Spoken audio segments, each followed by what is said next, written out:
hearing ni Senator Marcoleta dito sa flood control, mga kababayan, ay nasabi nating lahat, good job, Senator Marcoleta. Natumbok mo. Lahat na pahanga, mga kababayan. Lahat na tuwa. At lahat na pasaludo kay Senator Marcoleta. Pwera lamang sa isa. Etong si Karen Davila, mga kababayan, na anya, parang naglulukuhan tayong lahat.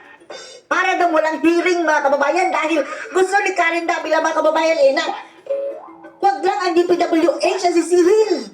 Pag hindi daw imbestigahan ang mga congressman na mayroong mga construction company, mga kababayan, bakit hindi imbestigahan si ganito, si ganon, imbestigahan iyan, iyon, at marami pang iba, mga kababayan. Para lang daw walang hearing at para lang tayo naglolokohan. Ayun, mga kababayan, bumuelta. Bumuelta si Senator Marcoleta. Ang sabi ni Senator Marcoleta, unang hearing ko ba nga? Napakalalim ng hukay na ito. Paano mo maiimbestigahan lahat sa unang hearing mo? Palibasa daw, mga kababayan, ang mga ganitong klaseng tao ay mahihina ang mga kukote. At may diferensya ang mga ulo. Panoorin niyo po. Parang naglolokohan tayong lahat.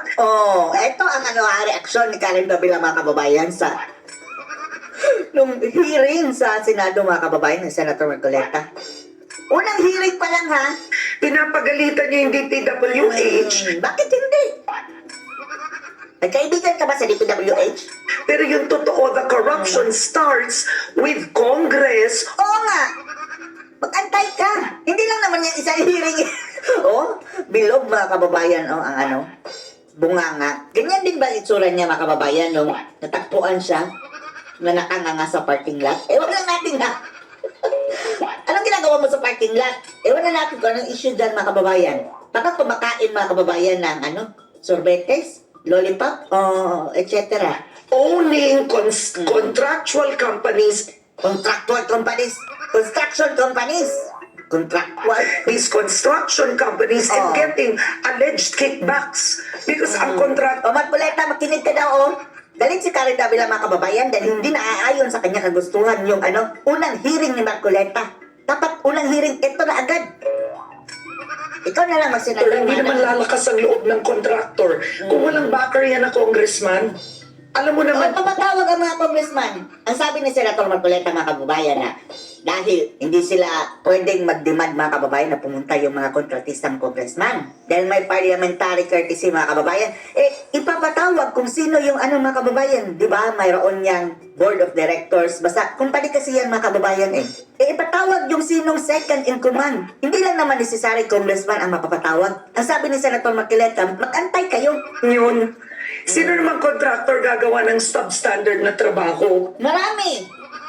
Kagaya nung namamaliit sa engineer, mga kababayan. Sabi niya, kami nga mas alam pa namin ang gawaing construction kaysa sa mga engineer daw, mga kababayan, dahil bookish lang daw ang engineer. Puka ni Karen Davila, Kung hindi siya kiningan, di ba? Kinailangan na niyang magbayad in advance. bakit pumayag din na magbigay? So now, the contractor has no choice. May choice. Actually, mayroon silang all the choices. Pinasok nila yan Alam nila na masama at mali. Hindi yan no choice. Pwede nilang isumbong. Bonggang-bonggang-bongbong. Yung SunWest Incorporated had 79 projects na flood control. They were given 10 billion pesos. Ang founder nun, si Zaldico. Antayin mo. Kung hindi man mapapatawag si Zaldico, mga kababayan, dahil may some kind of immunity, marami yan sila. Structure yan, mga kababayan. Yung vice president nila o yung kung sino man, yung presidente, kung hindi si Zaldico. Ang high tone, 61 projects, 4.8 billion pesos. This is on record. Marcoleta, makinig ka, ha? Galit na si Karen Davila, ito daw ang gawin mo. Bakit di sila ang ipatawag? Sasagutin ni Marcoleta ito, mga kababayan, pinagnangakak dito. Parang naglolokohan tayong lahat. Parang naglulukohan lang tayo, Marcoleta. Pinapagalitan niyo yung DPWH.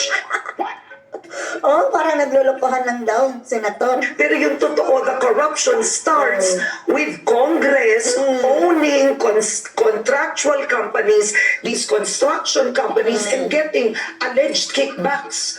Why waste the people's money and do it? Yung hearing? Wasting of people's money ba yan? If you are not out for blood. You're not out of blood daw, Senator. Grabe sabi nito, no? Unang hearing pa lang mga kababayan, ang dami ng demands. Mag-antay ka. It seems to me that, you're telling me walang problema. Ba't ka pa mag-iimbestiga? Bakit ka pa daw nag-iimbestiga? Eto na mga kababayan. Uminit na naman ang tenga ni Senator Marcoleta dito kay Karen Davila. Ang talas ng dila eh. Akala mo kung sino makapag-demand mga kababayan na siya ang... Ikaw ba ang mayordoma dito sa Senado? Karen Davila? Makinig ka. Sila po yun. Sila po. Nakita mo ba yung isang, anong tawag doon? Broadcaster ba yun? Na babae? Broadcaster. Ay, oo. O nakita namin. Oo. Nakakaawa yung broadcaster na yun. Hanggang ngayon po, mukhang hindi pa niya Bitter. matanggap sa kanyang sarili. Oh. Bitter. Lack next time. At meron pa siyang kapangaras Pagpalaya. ng kanyang pananaw din, Sen. Yung si Boy DVD, yung nakunan ng fake DVD dyan sa Oh, may... DVD. Oh, si Llamas mga kababayan. Namili ng fake DVD. At ewan lang natin mga kababayan kung baka yung mga DVD mga malalaswa pa. Kaya Congressional Avenue na hanggang ngayon, bakit daw? Sino ba yung boy DVD? Oh, si Llamas. Kinalahon nila yun, ang pangalan nata, Liamas. Pero mga... DVD. Oh, yung nalilink ba kababayan kay Risa Hontiveros. Sabi ni Hontiveros, What? Oh, binukay mga kababayan eh. Sino yung dilawan? Winnie Monson, oh. Isa ito kung alam mo. Ano ba sabi? Hindi lang DVD ang ni Llamas mga kababayan ha. Pati yung sasakyan mga kababayan ni Llamas, mga ulihan ng AK-47. Baril yan ng mga rebelde. Sinasabi niya, bakit daw parang selective kayo? Parang pinipili nyo lang? Bakit Selective. yun lang daw atang na napagtutunan nyo ng pansin sa ng Blue Ribbon Committee? Napanood mo, sinabi niya? Selective ka daw, para daw walang hearing. Para naglolokohan lang. Parang yun po ang yun po, lumalabas din. Ako, iniwasan ko na manood doon sa mga yun kasi wala namang magandang sinasabi sa inyo yun eh. Bakit naman sinabing selective?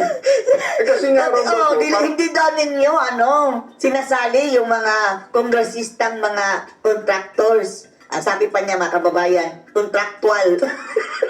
Contractual worker. Ano yan? Job order, yung ganyan. ang dating doon sa kanyang sinasabi ay mga opisyalis lang daw po ng DPWS ang iyong tinitignan. Eh di parang yung broadcaster na babae. Oh, ayan. Ayun, napanood ko yun eh. Kaya nga magkasunod sila sin eh. Magkasing tono. Kaya pala mga kababayan, si Llamas at saka si Karen Davila, magkasing tono. Okay, kung magsalita pa naman yan akala mo, Sino? Si Karen Davila, ha? Kung makapagsalita, parang... buhang na, hindi mo maintindihan, di ba? Tumatakbo. Subukan mo Laging hinihingal, no? Tatakbo ka, nagsasalita ka, humihingal ka. Tapos, ang mga kababayan, parang may plema lagi sa lalamunan. Kaya yun na yan, nagtatanong, humihingal eh. Kakapusin ka na hininga nun, Sen. Kapag ako'y nakikinig doon, ako ang napapagod eh. Nakikinig ako pag napagod ako eh. Kaya ayaw kong pakinggan eh. At saka draining mga kababayan si Karen Davila. With all the negativity talaga no sa kanya katao. Ganun ba? Ang sabi niya, ay bakit eh? Bakit ang BBWS lang? Ano ito lakuhan? Seryoso ng mga tao ito, sabi ko. Wala tayo hindi nag-hearing. Nag-umpisa pa lang ako din. Unang hearing yung pangalan po, Sen eh. Unang hearing mga kababayan, gusto tapusin agad ni Karen Davila. Lahat pa. Wala na non-stop. Hearing. Unang hearing pa lang ako. Alam ba niya kung gaano kalawak? Alam ba niya kung gaano kalawak ang multong kinakaharap ng ating bansa? Magantay ka lang, Karen Davila. Ano ka naman, Davila? Davila pala, sorry. Alamatin ko na sila, mga ganyan uri ng tao. Ganyang klaseng mga bias, mga kababayan, na uri ng tao. Yung mga ganyan yung sariling pa yun, kahit sa man. Mapag-broadcaster ka, o kung ano man, basta ganyan kayo mag-isip. Pati vlogger, so isa, no? Marami din ganyan. Pagka ganyan kayo Oh. Di ba yung mga vlogger, mga kababayan is yan? Hindi yan binibigyan ng praktisa. Hindi yan nagdo-news mga kababayan.